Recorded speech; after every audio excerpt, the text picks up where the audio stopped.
దక్షిణ కాశీగా పేరొందిన శ్రీకాకుళం జిల్లా శ్రీముఖలింగేశ్వర ఆలయంలో అష్టతీర్థ రాజమహాయోగం ఉత్సవాలు వైభవంగా సాగుతున్నాయి. 17 ఏళ్ల తర్వాత ఈ ఉత్సవాలు జరుగుతున్నాయి.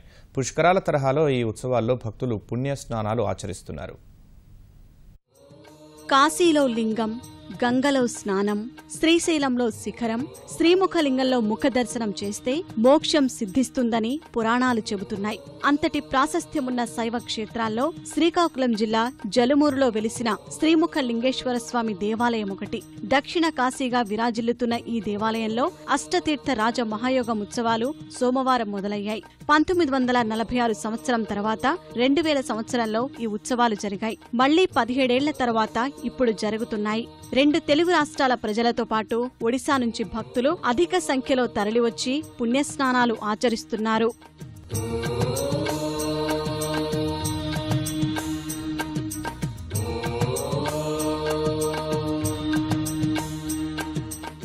కాశీ ఉత్తర కాశీ అంటారు, ఈ ముఖలింగం అంటే దక్షిణ కాశీ అంటారు. పుష్కరాలంటే 12 సంవత్సరాలు పడతాయి, కానీ ఈ అష్టతీర్థాలంటే 20 సంవత్సరాలకో 19 సంవత్సరాలకో ఓసారి పడతాయి. ఇది కూడా చాలా ముఖ్యమైన ఇవి.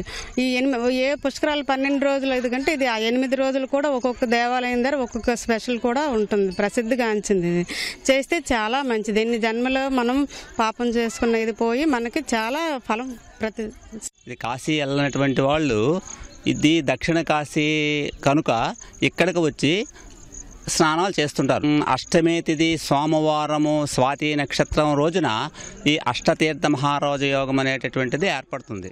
ఇవి 17 సంవత్సరాల కిందట వచ్చినాయి. ఇవి రావడం అనేది మహాభాగ్యం. ఇది 8 బందలంట పడతాయి. ఈ 8 బందలంట ఈవేళ ఫస్ట్ తీర్థాలు ఇవి పడతాయి. ఎలాగా 8 రోజులు 8 బందలంట మొలగాల 8 అష్టతీర్థాలు చెయ్యాలి. ఇది మహాపుణ్యమైన దక్షిణాయనం, శ్రావణమాసం, శుద్ధ అష్టమి, స్వాతి నక్షత్రం నుంచి పౌర్ణమి, శ్రవణ నక్షత్రం వరకు కలిగే యోగాన్నే అష్టతీర్థ రాజ మహాయోగమంటారు. వంశధార నది ఒడ్డున క్షేత్రం చుట్టూ ఉన్న 8 ఘాట్లలో భక్తులు పుణ్యస్నానాలు చేస్తారు.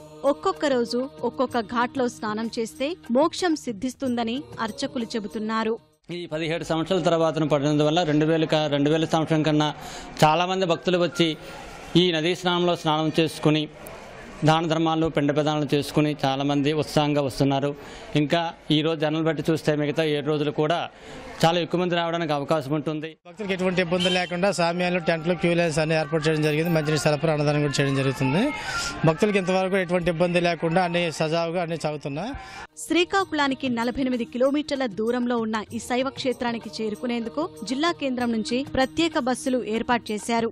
ఎప్పుడో కానీ రాని అష్టతీర్థ మహారాజయోగం ఉత్సవాల్లో పాల్గొనేందుకు భక్తులు పెద్ద ఎత్తున తరలివస్తున్నారు.